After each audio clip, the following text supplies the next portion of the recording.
एक गांव में फकीर जाहिद नामी शख्स रहता था। एक रात फकीर जाहिद ने रहीम की जवान बेटी को देखते हुए कहा, मुझे 3 रातें तुम्हारे घर में रहना होगा और मुझे तुम्हारी बेटी की जरूरत पड़ेगी।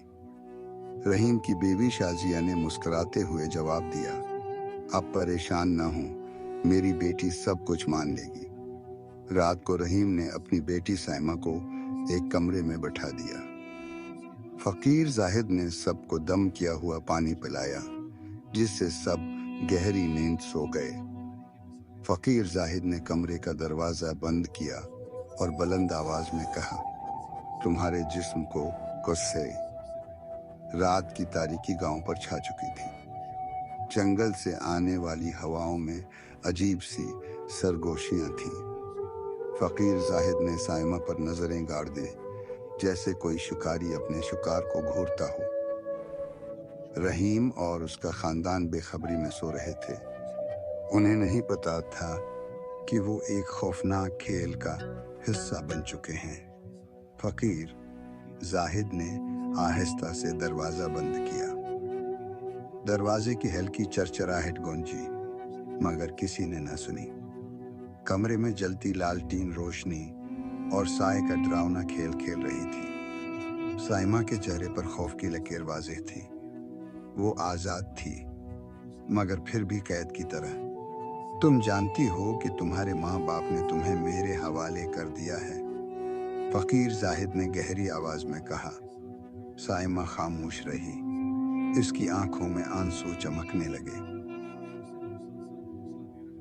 डरने की जरूरत नहीं, ये सब तुम्हारे भले के लिए है, फकीर जाहिद ने झूठा दिलासा दिया और आगे बढ़ा। लेकिन उससे पहले कि वो कुछ करता, दरवाजा जोर से खुल गया। रहीम कमरे में खड़ा था। उसके हाथ में कल्हाड़ी चमक रही थी। शाजिया पीछे हैरान खड़ी थी। फकीर जाहिद, मैं तुम्हारी हकीकत जान चुका हूँ, रहीम कराया। फकीर जाहिद घबरा गया। इसके चेहरे की चमक मद्धम पड़ गई। साइमा ने मौका देखकर अपने बाप के पीछे पुना ली। ये तुम्हारा वहम है, फकीर जाहिद ने बहाना बनाया, मगर रहीम की आंखों में गुस्सा भड़क रहा था। मैंने तुम्हें इज्जत दी, घर में जगह दी और तुमने मेरी बेटी पर नजर रखी।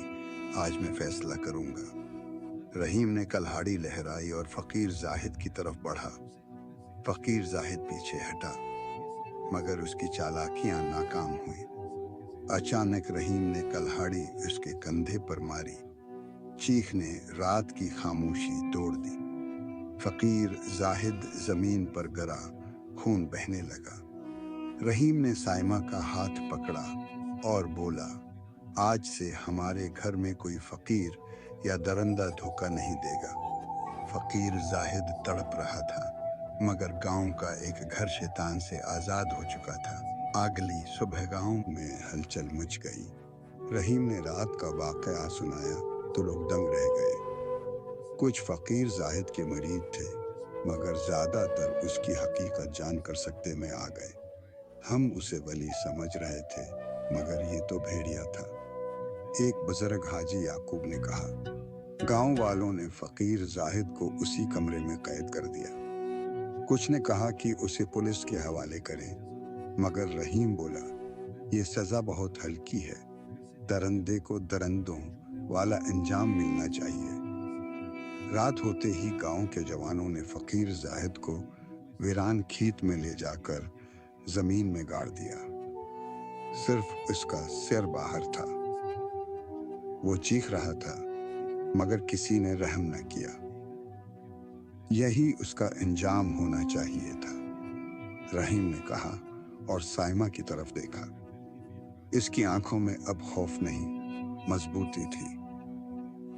गांव में फकीर जाहिद कभी ना लौटा और लोगों ने सीख लिया कि अकीदत और अंधे आतिकाद में फर्क होता है। कुछ माह बाद गांव में सुकून लौट आया था, मगर एक रात रहीम के दरवाजे पर दस्तक हुई।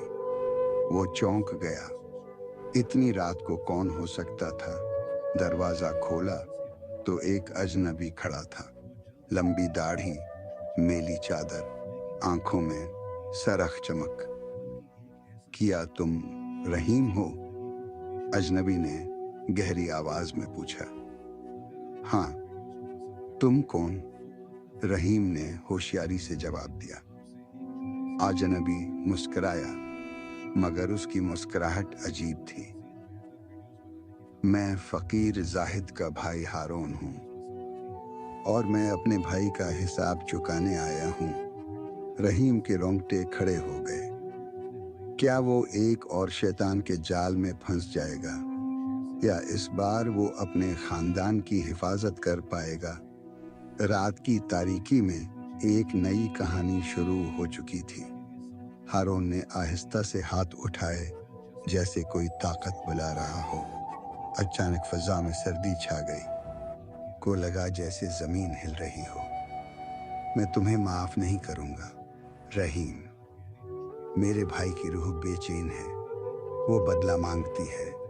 हारून ने सरगोशी की। अचानक फकीर जाहिद की कब्र के करीब जमीन फटने लगी। लोग चीखने लगे। गांव दहशत में डूब गया। बुजुर्गों ने दुआएं शुरू कर दें, मगर शैतानी ताकत वापस आती दिखाई दी। रहीम ने कल्हाड़ी मजबूती से पकड़ी।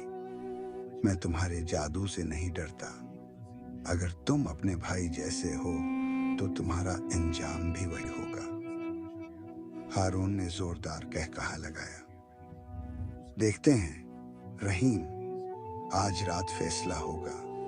हुआ तीज हुई, काली बदलियां छा गईं और गांव खौफ की नई लहर में डूब गया। क्या रहीम इस बार भी साइमा और गांव को बचा पाएगा, या ये शैतान सब कुछ तबाह कर देगा?